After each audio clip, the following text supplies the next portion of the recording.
अस्सलाम वालेकुम। वालेकुम सलाम जनाब, क्या हाल है? ठीक है सर वैसे तो आज हमने लीगल इश्यूज पर बात करनी थी, जी लेकिन एक न्यूज़ आई है कि मियां नवाज शरीफ साहब वापस आ रहे हैं। जी बिल्कुल। क्या लगता है आपको? जी हमारे लिए तो वाकई? गुड न्यूज़ है, आपका पता नहीं। जी बिल्कुल, आना तो है। उन्होंने देखे वो तो क्यों बाहर थे, उसकी एक वजह थी और अब वो वजह सारी ऑलमोस्ट ख़त्म हो चुकी हैं। 15-16 को आखिरी वजह भी निकल जाएगी तो फिर कोई वजह नहीं रहती उनकी बाहर रहने की। आना चाहिए, उनका अपना मुल्क है, उन्होंने सर्व किया इस कंट्री को and he deserve to be here. बाकी जो उनके साथ रियासत ने किया है, he has a good heart, I am sure. क्या ख्याल है आपका कि मियां नवाज शरीफ की वापसी किस हद तक मुल्क की सियासत पर असरअंदाज हो सकती है? देखिए, असर तो मियाँ साहब का बहुत ज़्यादा है मुल्की सियासत पे। सबसे मेजर स्टेक होल्डर है पॉलिटिक्स में, पाकिस्तान की मौजूदा पॉलिटिक्स में। वैसे तो आपको पता है हम किसी और नज़रिए के लोग हैं, हम तो उनको एक ट्रू मानों में जमहूरी जमात ही नहीं मानते। बट करंट सेटअप में अब ऐसा तो नहीं है कि हम सिस्टम को रोल बैक करें।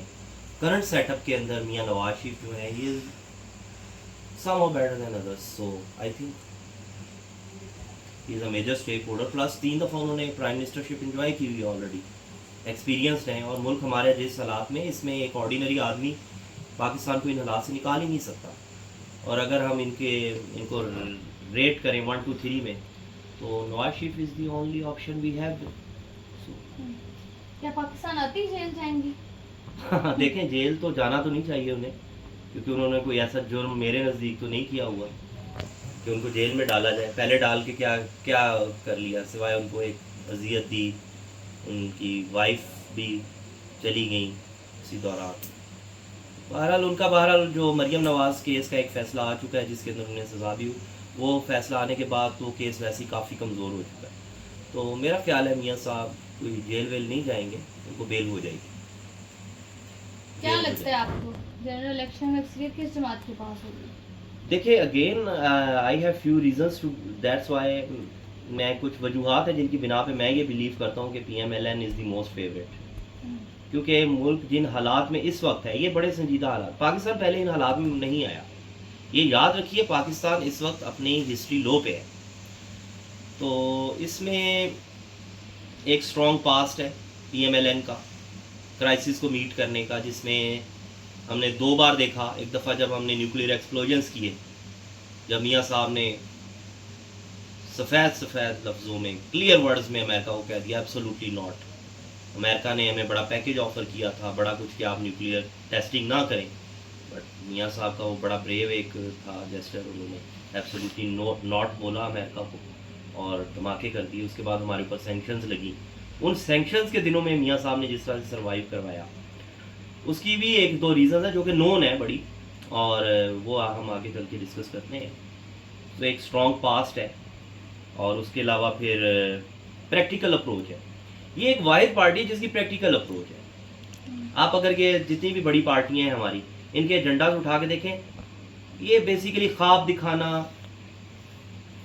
फजूलियात में उलझाना, या एक रोटी पकड़ ली इन्होंने, उसके टुकड़े बांटना, किसी को बेनजीर इनकम सपोर्ट पे लगा दो, किसी को क्या कर दो। देखिए, ये जो BISP जैसे प्रोग्राम्स होते हैं, ये कोई मसले का हल नहीं होते। ये तो ठीक है, लोग भूख से मर रहे हैं, आपने उनको इमीडिएट रिलीफ दिया, बट उनको किसी रोज़गार पे तो लगाना है ना। ऐसा तो नहीं आप एड पे ही पूरी कौम पालना शुरू कर देंगे। तो उस लिहाज से मियाँ साहब का जो डेवलपमेंट का फार्मूला है, एक कि वो, उसको कंपाउंड डेवलपमेंट बोलते हैं हमारे कॉर्पोरेट लॉ की ज़ुबान में ना, तो वो एक प्रैक्टिकल अप्रोच है। तो दैट्स व्हाई आई फील के ही, अगर किसी के पास कोई सोल्यूशन है तो that is the only Mian Nawaz Sharif, otherwise I don't think so. Muslim League क्या बयानियां दे सकती है आपको नजर में?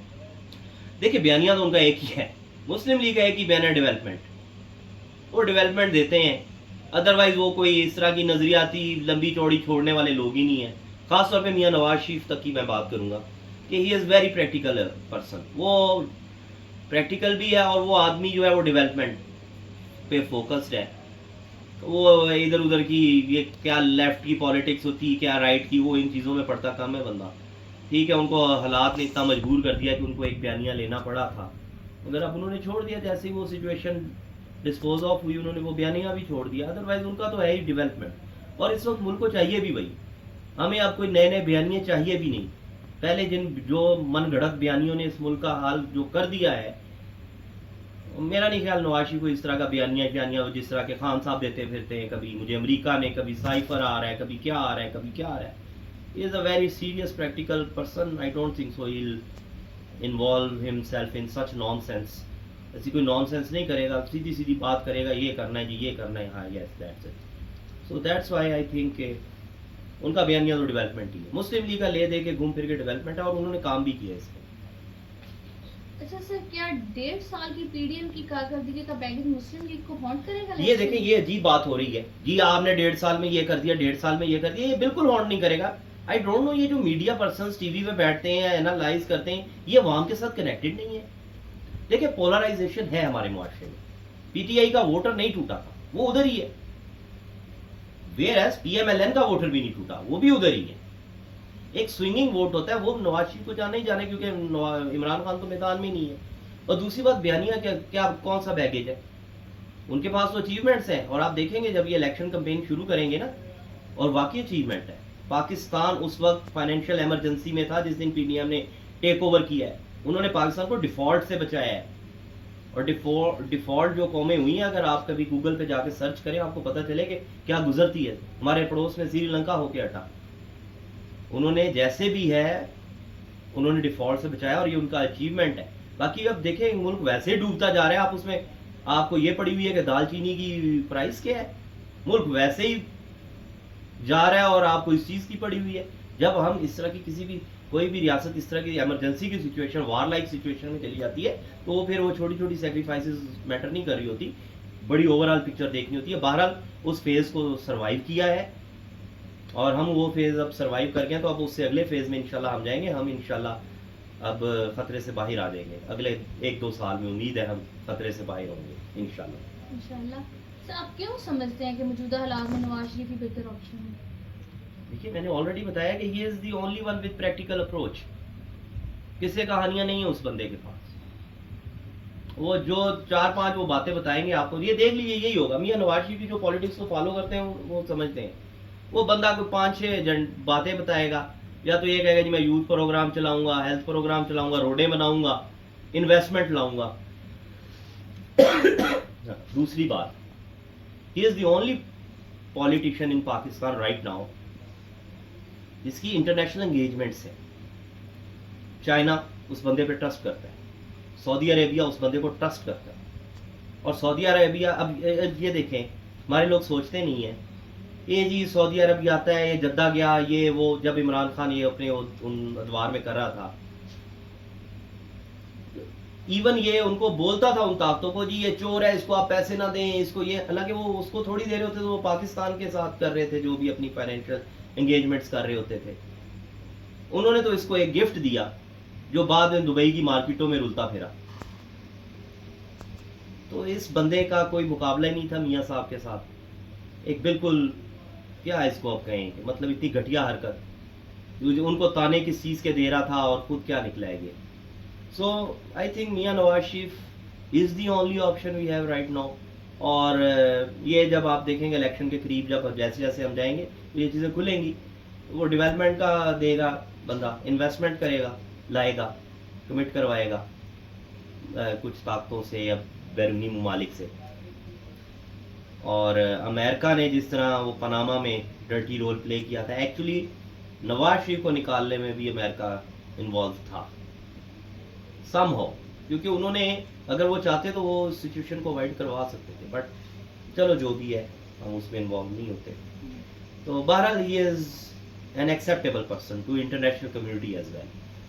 तो ये एक चीज़ है बिल्कुल है, और ट्रस्ट करते हैं हम, कुछ ममालिक नवाज शरीफ पे ट्रस्ट करते हैं कि जो कमिटमेंट करेगा पूरी करेगा, क्योंकि उसकी पास्ट हिस्ट्री इस तरह की रही। टर्की है, टर्की में नवाज शरीफ, अच्छा मज़े की बात मैं बताऊं, टर्की में जो पाकिस्तानी है ना, वो तो सारे ये मतलब पीटीआई के सपोर्टर्स है ज़्यादा।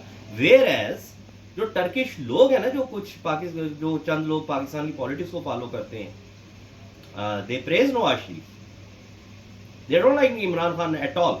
वो तो उसकी मतलब जो इमरान खान की अपनी फैमिली हिस्ट्री, उसी की वजह से उसको हेट करते हैं। वो कहते हैं ये बंदा तो मतलब हमारे नज़रिए का ही नहीं है।